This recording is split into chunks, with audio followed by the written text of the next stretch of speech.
Okay, thank you very much. Maybe just, that's it. Can you see that then? So, thank you for coming again. Oh, I need this thing.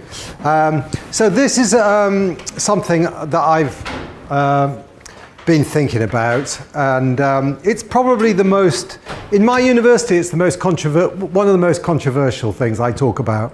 In fact, I talked about it once in a lecture, and then I wasn't ever allowed to say it again.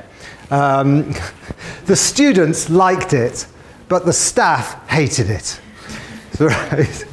So, and they wouldn't let me give it again. So now I only give it where I get the chance. So everybody will have heard of the Global Burden of Disease project.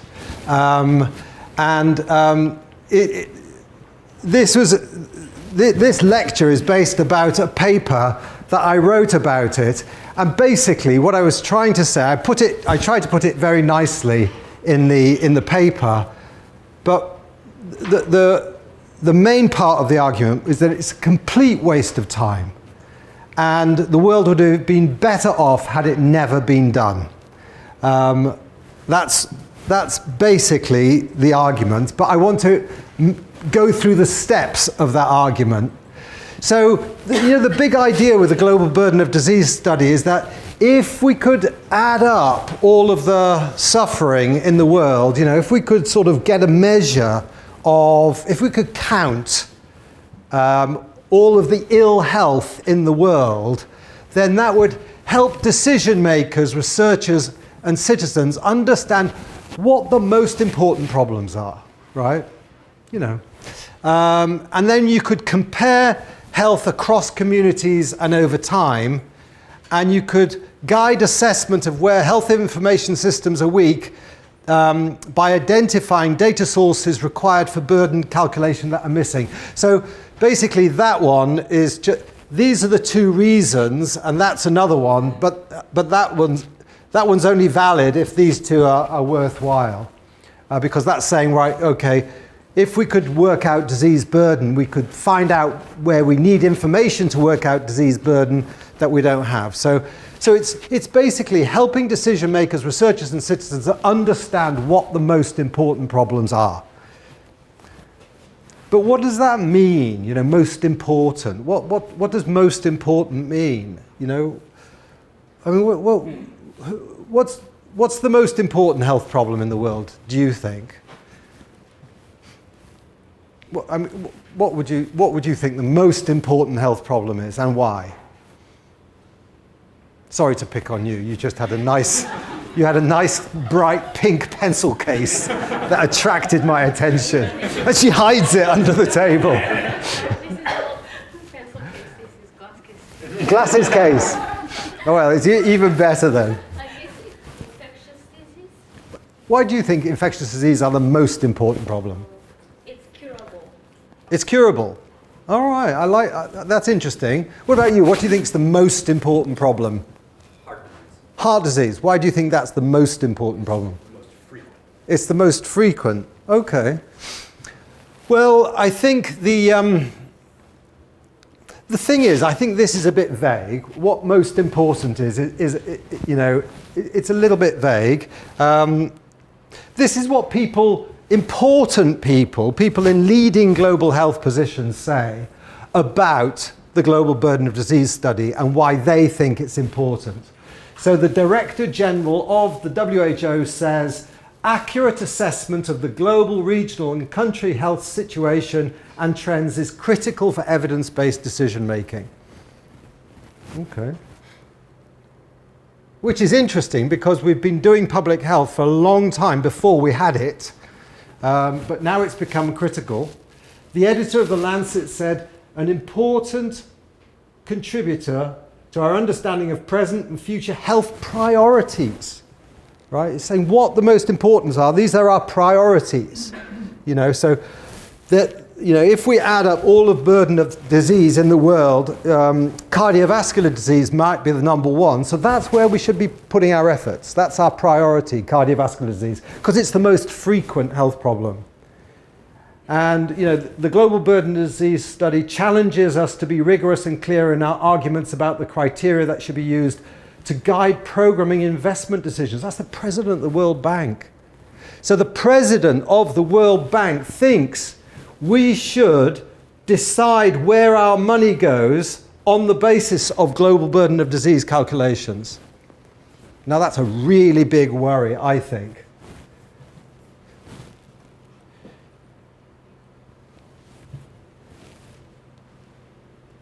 There's one person, the global burden, this is Richard Horton writing in The Lancet, the global burden of disease has recently been called by one professor of epidemiology a public health disaster. And that professor of epidemiology is me. Right? So I'm one of the few people who think that it's all a complete waste of time, right? And so and that's my job is to convince you that it's a waste of time, or to be convinced by you that it's not a waste of time. Either of those is good. So this is what you see a lot of in global burden of disease study calculations. It's like sort of when I was a kid, my favorite television program was Top of the Pops, right? It was like a music show, and everything was coming up, and this particular band was now number one, and somebody else was number three, and this is like Top of the Pops of disease, right? So ischemic heart disease, you were right. Ischemic heart disease is number one, right? And HIV is number 5, but HIV is going down. No, HIV is going up. Low back pain is going up. Malaria is staying where it is. Different problems. I did a lot of work on injury control, and I remember saying to Etienne Krug at the WHO Health Organization, and I said, how's it all working out with this global burden of disease study and injury? And it says, it's quite good. And I said, what do you mean it's quite good? He said, injury's gone up. What? How can anybody say that? It's quite good because injury's gone up. And it was good because the funding they get for their little empires is related to disease burden. People who are interested in mental health are really excited because mental health is really going to the number one. By something like by 2020 or something like that, mental health will be number 2 or number 1. Depression is the most important health problem in the world, and perhaps we should spend all our money on it. So these things going up and down, I think it's all very strange, and I don't think this is a very when you have people who work in the WHO who are saying things like it's good, injury is good because we're going up, I think we've got a problem, and it really works its way. People go, right, what's the most common problem in the world? Oh, that's the problem we should be spending more money on. So this is Richard Horton writing in The Lancet again. He's saying in 2010, the total amount of funding in the world for health was 28 billion. Given that non-communicable diseases account for 2/3 of it, how much of that money do you think is dedicated to these diseases? Only 5%, right? So, if he's thinking cardiovascular disease and chronic disease, 2/3 of the burden, they should get 2/3 of the money. And if it's not, there's something wrong. And you get after the global burden of disease study, you get lots of different papers calling, it's like sort of burden envy. It's like the mental health people said, oh, there's no health without mental health. Our problem is the biggest problem in the world. And then, the maternal and child undernutrition people said, no, this is the biggest problem in the world. And then the chronic disease people say, we've got the biggest problem in the world. And that's what universities and schools of public health are like. You've got these little, it's like these little kingdoms built around diseases, right? And everybody's fighting to have the biggest disease burden, and it's very strange. So I want to make some counter arguments to this. And there are 3 arguments, and I think they're all reasonably strong, but I could be wrong, and I want you to tell me if they're not. And first of all, there is no such thing as disease. Disease is not a thing, it's a concept. And you can't count it in the same way as, disease, we think it's a real thing, but it's not. It's much more difficult. It's a concept. So I think there's no such thing as disease, and even if there was, its burden couldn't be counted. And even if it could, it would not be a useful way of setting health priorities, right? So I think there's 3 arguments there. First, there's no such thing as disease. Second, you can't count its burden. It's impossible. And third, even if you could, it wouldn't be a worthwhile thing to do. So there's no such thing as disease. So there was a guy, Geoffrey Rose, worked in the London School of Hygiene and Tropical Medicine, and he said a few things about this some time ago. He had a paper called The Trouble with Disease. And he said, well, the trouble with disease is there's no disease that you either have or you don't have, except perhaps sudden death and rabies. All other diseases you either have a little or a lot, right? So, like, disease isn't a sort of, disease is like a pathophysiological process, and you can have more of it or less of it, but a lot of people don't either have it or not have it. We all have it. We might have a little bit of it. Most people my age have a little bit of cardiovascular disease. We might have a little bit of, low mood or something like that. But so disease isn't there or not. You have a little bit of it or more of it. Now, the counter argument, people always cite death. They say, well, death, you're either dead or you're not. Well, even then, you get patients who are brain dead. So parts of them are alive, but their brain is dead. But the one that everybody cites to me is pregnancy. Well, you're either pregnant or you're not. And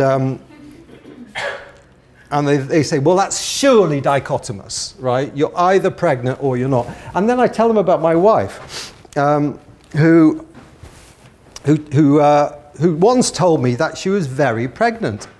And so I said, don't be ridiculous, darling. You're either pregnant or you're not. It's completely dichotomous. But my wife's always right. So it was twins. So she was very pregnant. And so there she is celebrating. I was right. I was very pregnant after all. You were wrong. So, and she could have been even more pregnant, and I was pleased that she wasn't. So let's take something like myocardial infarction, right? So that's, a myocardial infarction is either there or not, surely. You've had a heart attack, Mr. Jones. You have not had a heart attack. So heart attack is either present or absent. Well, that's not necessarily true. And so in order to work out how to define a myocardial infarction, they have to every now and then, they get all of these experts from all around the world to sit around a table for quite some time and figure out what a myocardial infarction is. And it's much more difficult than it seems. So, this is the third universal definition of myocardial infarction. And any necrosis, so basically you've got a heart and you've got heart muscles, and if heart muscle cells die, that's called, heart muscle myocardial ischemia. So any necrosis in the setting of myocardial ischemia should be labeled as an MI. So if you get any death of myocardial cells because they're not getting enough oxygen, we should call that an MI. But that's very tricky because as tests of myocardial necrosis have got more sensitive, more and more people can be defined as having a myocardial infarction. And so they recognize this as a problem. The development of more sensitive markers of myocardial necrosis mandates further revision. So the advent of this troponin testing dramatically increased the numbers of myocardial infarctions. So myocardial infarctions are going up because we're better at detecting myocardial ischemia. And actually, the concept of it as a dichotomous thing that's either present or absent is getting more difficult to sustain. So these are patients who have undergone surgery. So if you have, patients who are having operations for various things, if you measure their troponin in their blood, if this measure of myocardial ischemia, so troponin is this protein that's released by myocardial cells when they die. And, some people, there's a whole range of troponin concentrations in the blood. Some patients have a higher level, some people. So where you say, well, look, you've had a myocardial infarction, you haven't, it's totally arbitrary, right? So where you decide when people have had a myocardial. So a myocardial infarction isn't a thing that exists. It's just an idea that we define, right? So it's very easy for me to count the chairs in the room because these chairs they're a discrete thing. You can count them, but counting myocardial infarctions is much more difficult because a myocardial infarction is just what you say it is. And if you make the cut point here, there'll be fewer. If you make the cut point here, there'll be more. And the risk of death is linearly related to your troponin release. So, these people have a worse prognosis than these people have a worse prognosis than these people, and these have worse than these. So a myocardial infarction is just what you say it is, and it's nothing more. So I don't think there is such a thing as a myocardial infarction. It's just what we call it to be. And this is the relationship between fasting glucose and stroke, ischemic heart disease, cardiovascular death. See, it's a continuous relationship, yeah? So glucose, if your glucose passes a certain threshold, if your fasting blood glucose is greater than 6.9 millimoles per litre, we say that you've got diabetes, yeah? We say that you've got non-insulin dependent diabetes if your fasting blood glucose is higher than 6.9. Now, if we made it higher than 6, there'll be a huge increase in the global burden of diabetes. Enormous increase in the global burden of diabetes, just because what we've called diabetes has changed slightly. So, and there's no reason why it shouldn't be 6, because having it 6 there's a worse prognosis if it's 6 than if it's 5. So if we said diabetes is having a fasting glucose greater than 6, there'll be maybe diabetes would go right up to the top of the charts in the global burden of disease charts. And so there's no such thing as diabetes, it's just what you call it. There's no such thing as, this is blood pressure lowering. So, blood pressure lowering according to baseline blood pressure. And the lower your blood pressure, the better. Whatever your blood pressure is, the lower your blood pressure, the better. So, if your systolic is greater than 160, if you lower it, there's a reduced risk of death. If your systolic is less than 140, if you lower it, there's the same reduced risk of death. There's no such thing as hypertension. Hypertension is not a disease. It's just what you call it. Same with hypercholesterolemia. Whatever your blood cholesterol, the lower the better. I went to my GP. When I was 50, I went to the GP. I thought, well, 50, my baseline risk of cardiovascular disease is going up. I should take a statin. And so I went to the GP and I said, I want to take a statin. And she said, well, let me measure your cholesterol. And I said, no, no, no, I don't want you to measure my cholesterol. I just want you to give me a statin. And she found, oh, that's very difficult. And I said, well, why do you want to measure my cholesterol? You know, I'm not interested in my cholesterol. I'm just trying to lower my cardiovascular risk, and just give me a statin, you know. She found it very difficult. She wanted to diagnose hypercholesterolemia. She wouldn't let me have a statin. I had to take her papers from the Lancet showing that whatever my cholesterol is, it doesn't make any difference. It's better if it's lower, you know. So people in China have a much lower cholesterol than people in England. You know, whatever your cholesterol is, the lower, the better. But this disease concept's getting in the way, you see. You know, so doctors don't realize this. They won't let you have a statin or unless you've got hypercholesterolemia, which is there's no such thing as hypercholesterolemia. It doesn't exist. There's no such thing as obesity.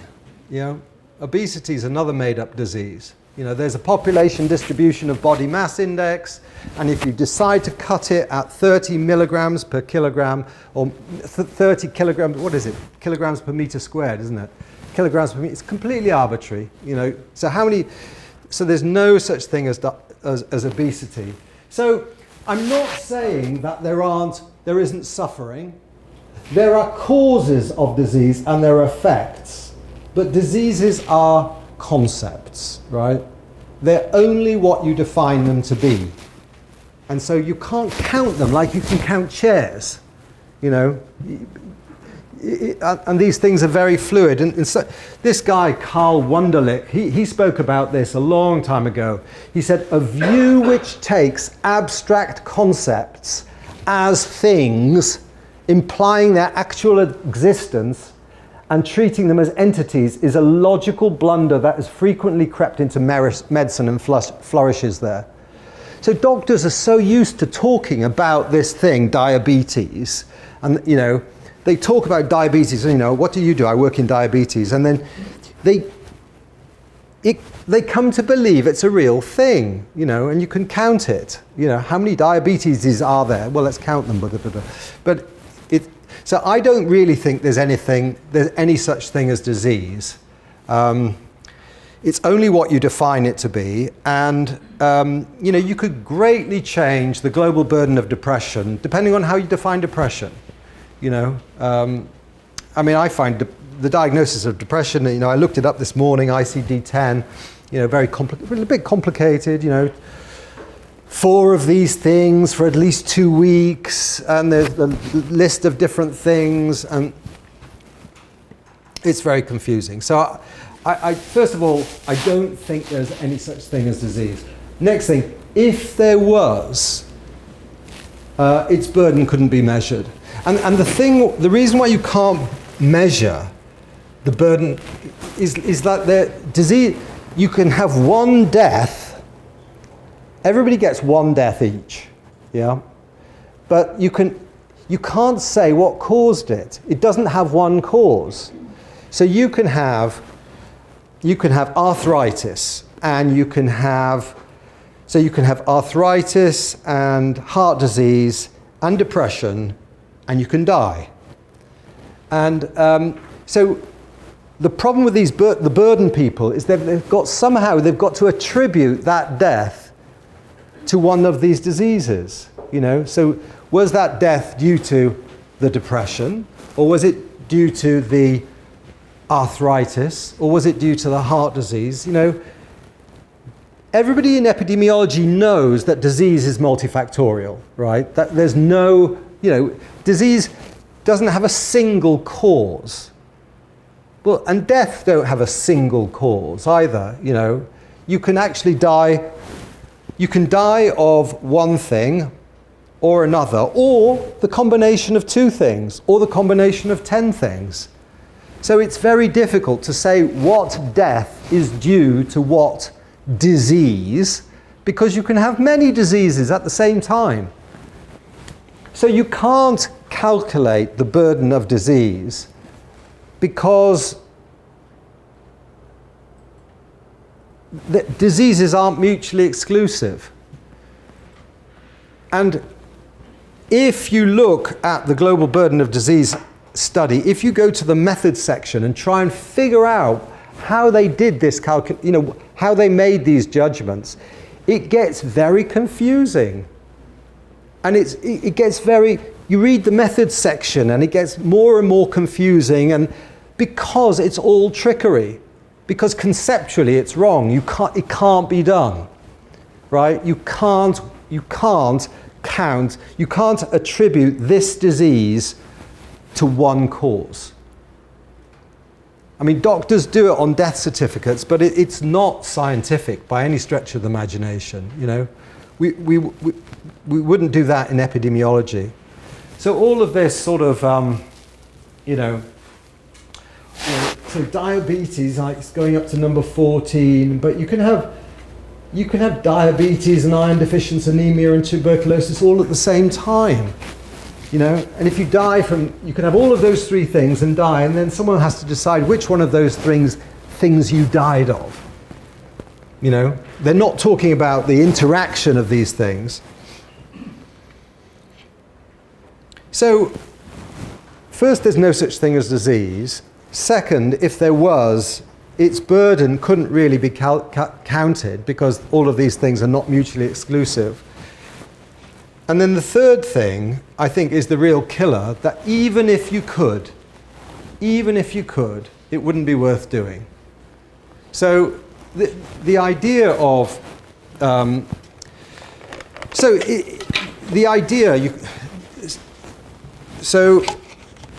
burden of disease is like the volume of human suffering, right? So these are two diseases. You can tell that I go to the 7-Eleven late at night. But last night was yogurt and jelly. So this is bigger than this, yeah? So these are, imagine that the volume of this is a measure.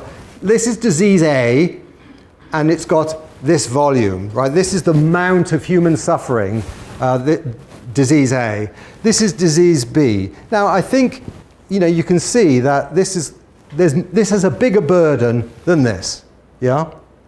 Now, if you could eradicate a disease, A or B, which one would you eradicate?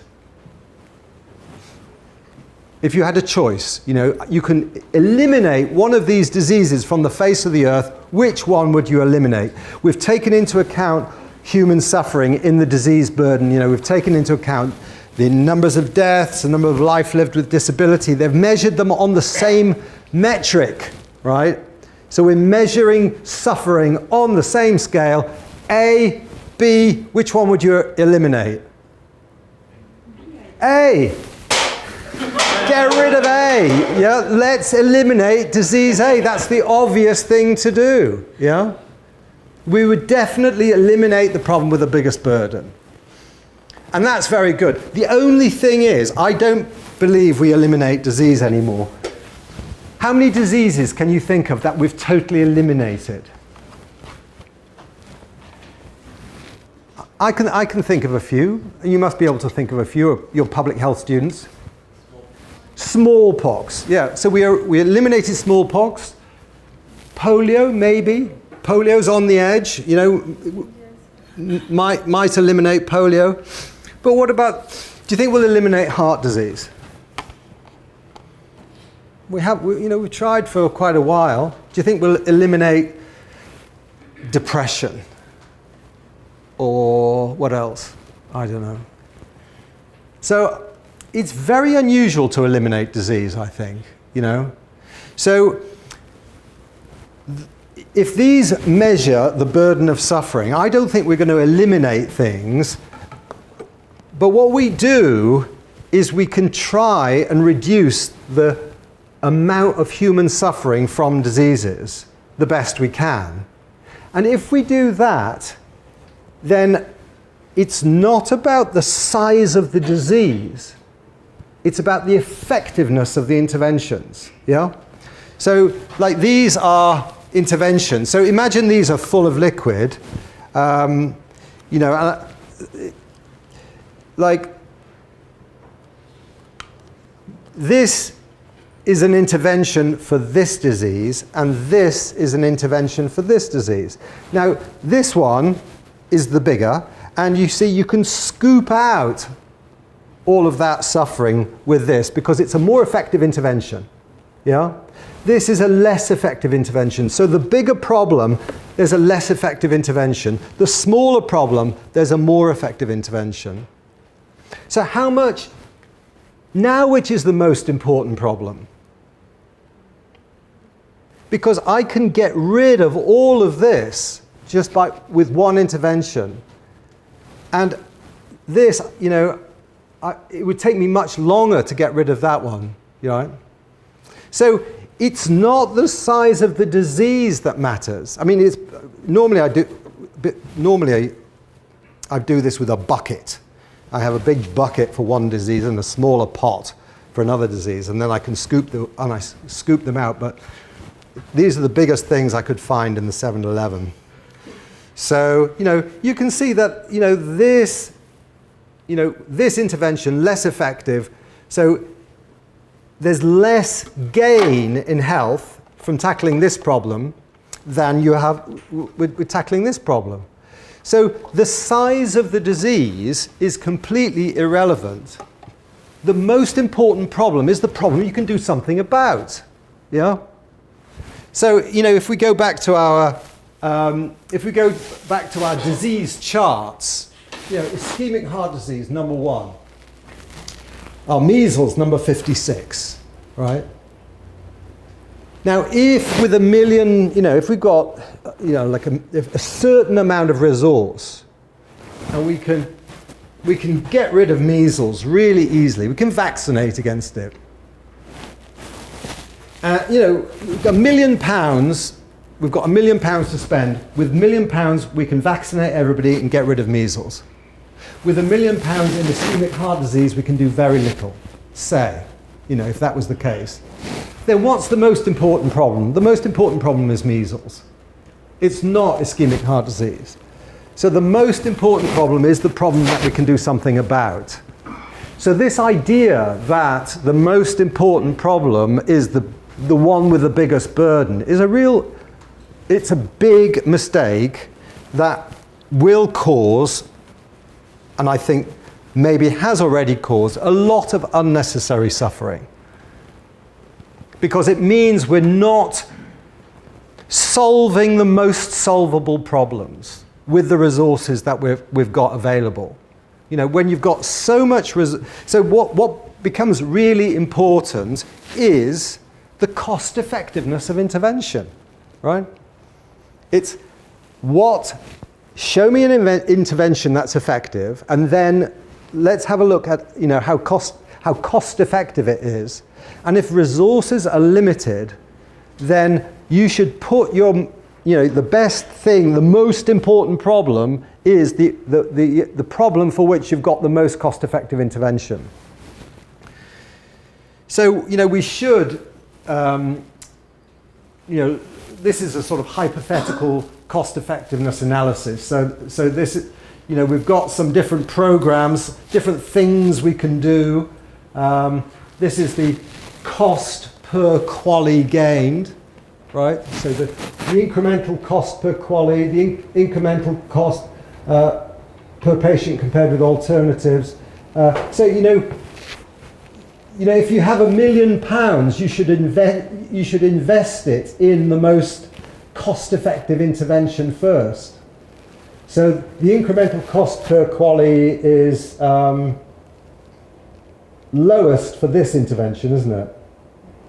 So we should put most of our money here first. And then, when we've completely dealt with that problem, then if we've got any money left over, we should go for the next cost-effective one, maybe this one.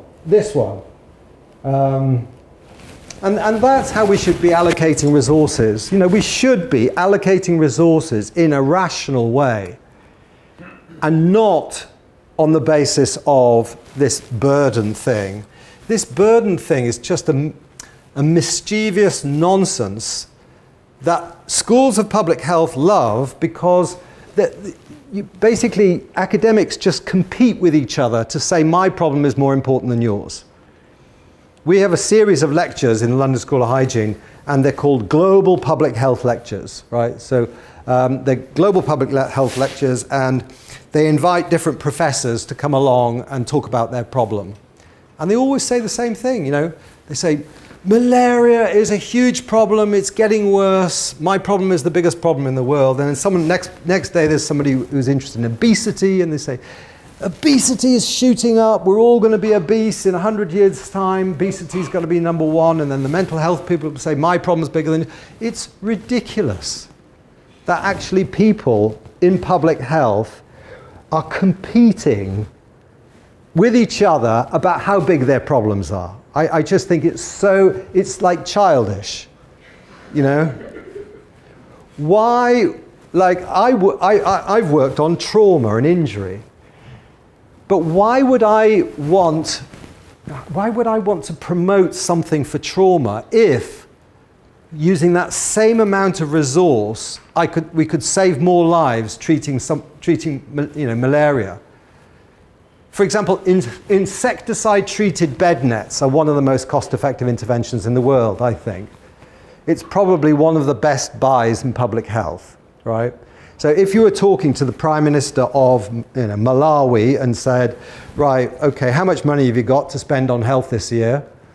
You know, what should we spend it on? You know, well, where can we get the most benefit? You know, insecticide-treated bed nets, and you know, let's do that. Let's do that first. I mean, why wouldn't anybody in public health say that? You know, just because they worked in the area of cardiovascular disease, they should still want the best for people of the world, shouldn't they? You wouldn't want to sacrifice. You wouldn't want to cause unnecessary suffering just to sort of make your problem sound more important. That's what I believe, anyway. So, summary measures of health can help decision makers, researchers, and citizens understand what the most important problems are. I don't think that's true. I think that's a big mistake. Global burden of disease estimates do not help us decide what the most important problems are. The most important problems are the problems that we have the most cost-effective interventions for. Now, people sometimes say, well, okay, maybe it's not good for allocating, deciding what the public health priorities are, but it's better at deciding what the research priorities are. Maybe. But I'm not completely sure about that, you see, because I think research is similar in actually we should invest in the most cost-effective research. And we should be thinking, all right, what's the information yield from this research? How much does this research cost? And comparing the information yield with the cost and funding first the most cost-effective research.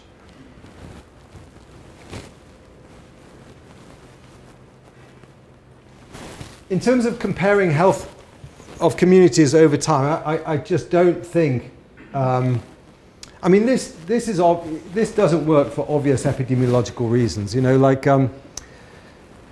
things go up and down for all sorts of different reasons. This is the age-standardized mortality in Russia by region, and there was a big peak and jump in mortality in Russia when economic situations.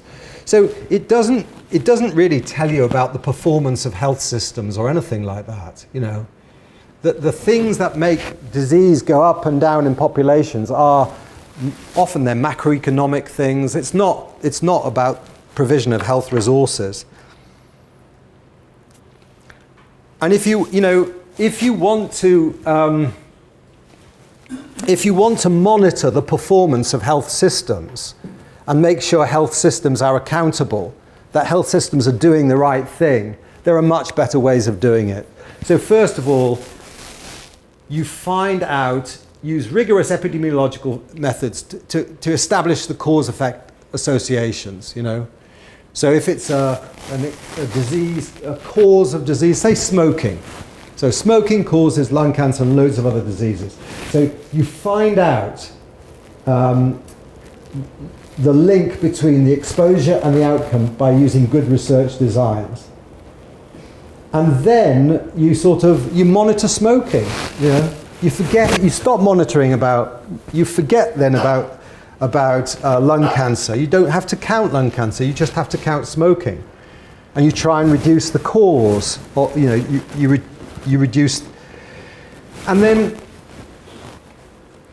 yeah. And then this is for another example from my own research. So like we found in the CRASH-2 trial that this drug, very cheap drug, tranexamic acid, reduces the risk of death due to bleeding in trauma patients. And we did cost-effective analyses that shows it's highly cost-effective. It's not more cost-effective than insecticide-treated bed nets.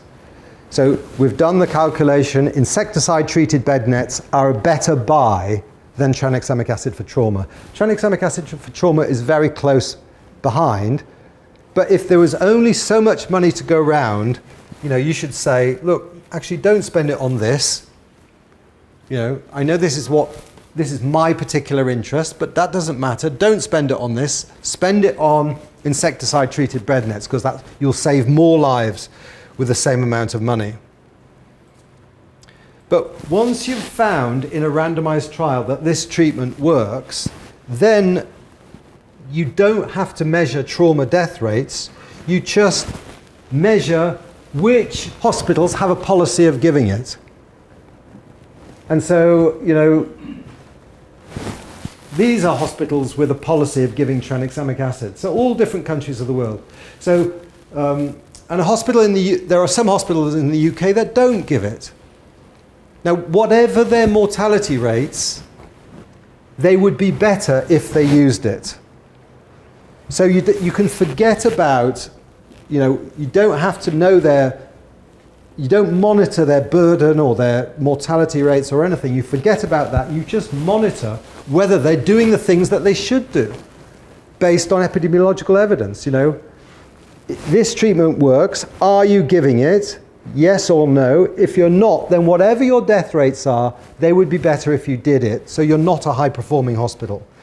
And that way, you sort of remove stigma. You know, that means, so like, you know, I find this with, I don't know, hospitals,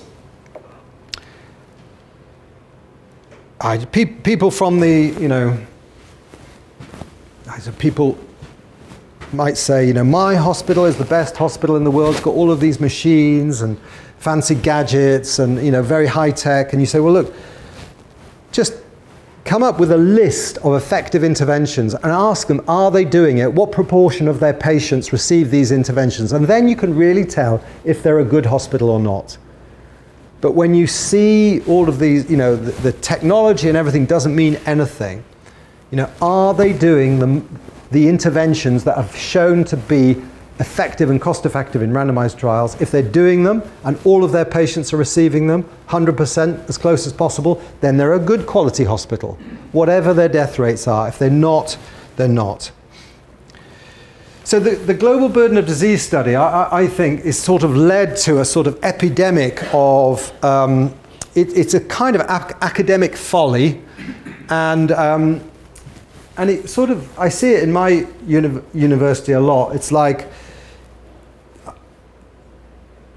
say this is this is a leader in mental health, right? So he says, and these are people over here. These are his followers. These may be people suffering from depression, right? And you know they say, look, this problem, your problem, is a really big problem, and I'm your leader. You know, I will lead you to salvation. Follow me, right?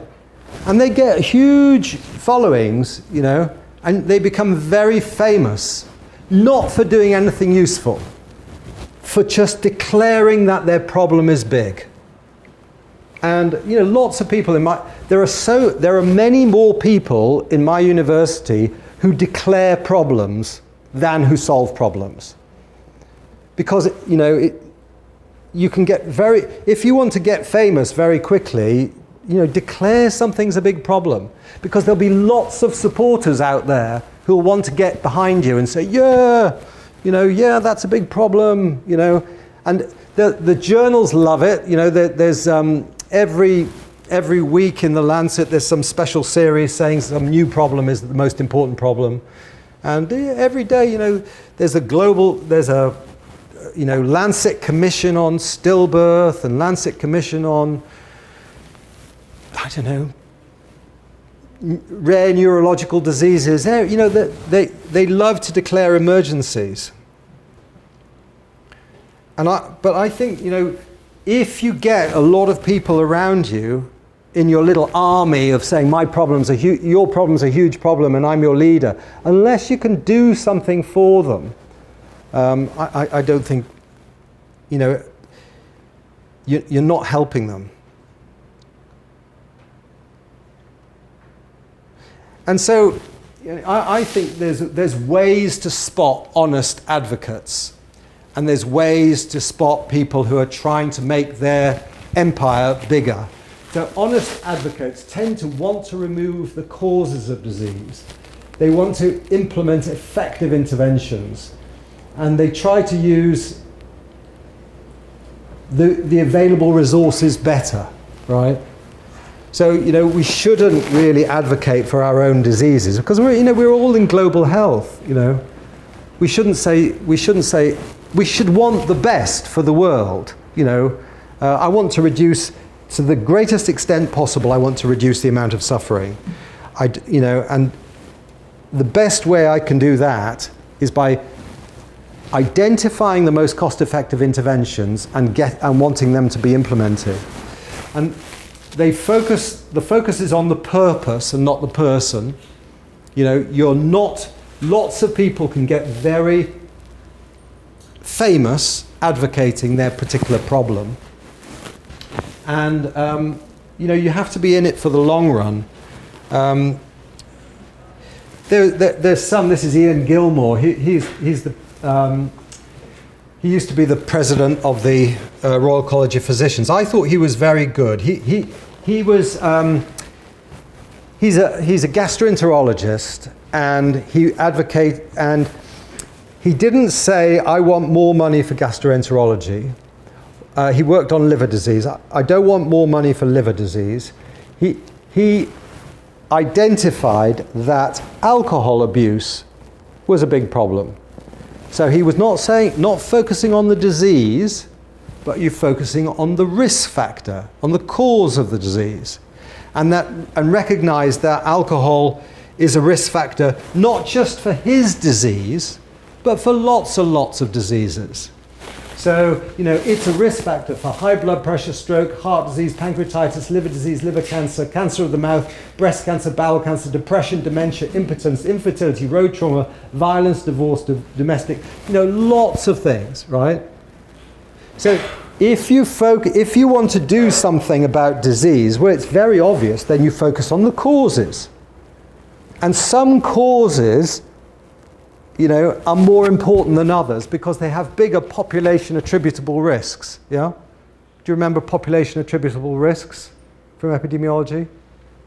You know, so some causes are very important. Smoking, alcohol, you know, physical inactivity. And so you focus on the cause, but not, you know, he didn't say, we want more money for liver disease. You know, he was trying, and then you try and make policy change, and it's very difficult. The way I got this sense of the danger of disease burden when I was in Nigeria, and we were doing this.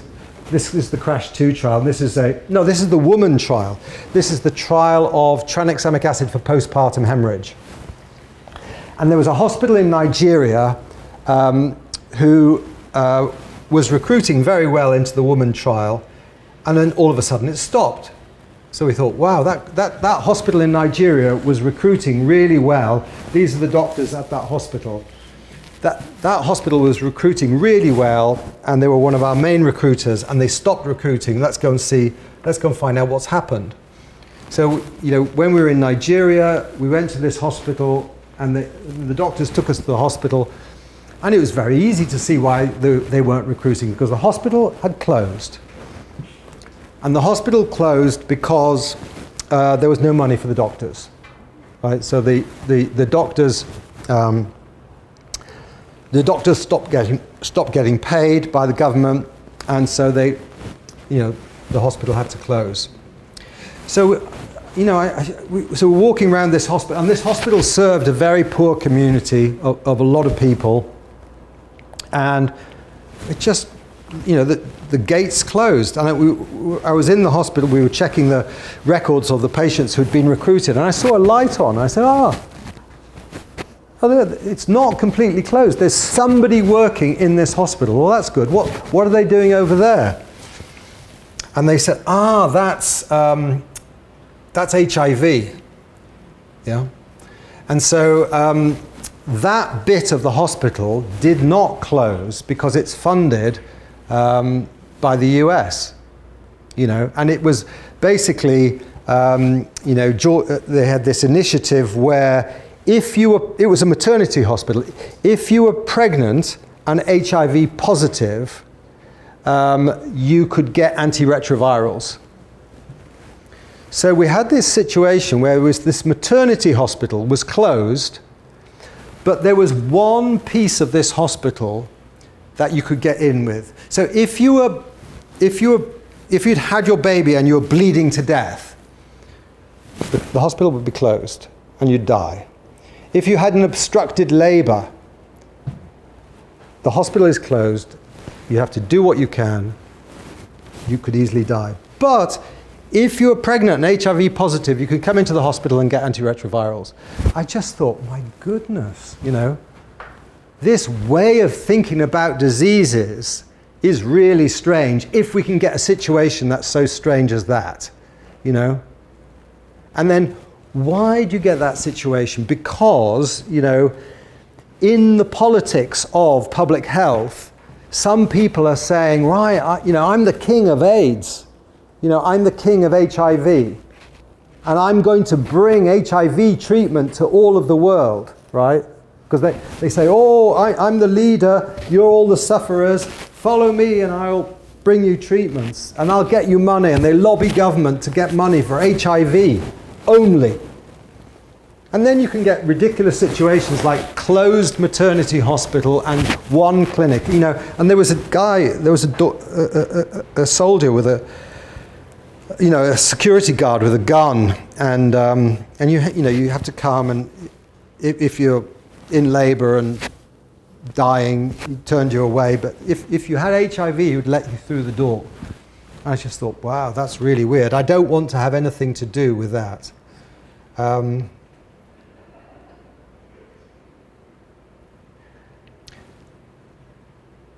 So that's it, really.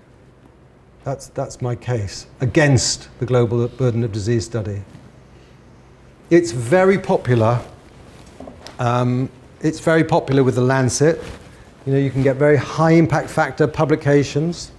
I saw there's a professor in Tokyo, Professor Shibuya, published an analysis of the burden of disease in Japan. I'm not sure how much it's going to help Japan. Perhaps you can. Perhaps it will help. Perhaps it won't. I think it's more likely not to help than to help. And if it doesn't help, you ask yourself, well, what use was it? What's the point of it? I don't know. Anyway, that's enough. I'd like to hear what you think now.